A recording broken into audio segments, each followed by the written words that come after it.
Studenții au vrut să meargă anul acesta la lucru pe vară în Statele Unite, au depus actele și au plătit bani la compania Work and Travel IERA. După ce s-au ales cu refuz de vize pentru Statele Unite, tinerilor trebuia să le fie restituiți banii.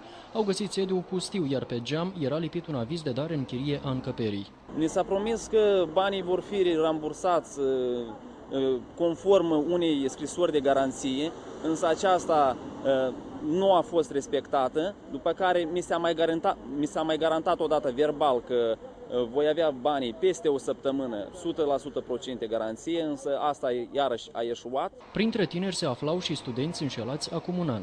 Am făcut transferul, nu am trecut ambasada, după asta, un an de zile, eu îl sun, da? El nu-mi răspunde la niciun telefon. Am pierdut $2.500 aproape, dolari. Potrivit reclamanților, Dumitru Jioare, director de firmă, și-a schimbat de mai multe ori numerele sale de telefon. Am încercat și noi să-l contactăm. Dumneavoastră ați apelat numărul 60226.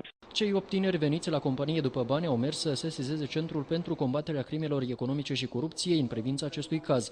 Funcționarii de la centru au declarat că au deja 4 plângeri depuse anterior tot împotriva aceleiași companii. Motivul este că odată ajunși în Statele Unite, tinerii nu au avut asigurat un loc de muncă. Noi aceste plângeri le examinăm acum. Urmează ca directorul ONG-ului invocat de acești tineri să fie audiat mâine. Este vorba de Dumitru Jioară.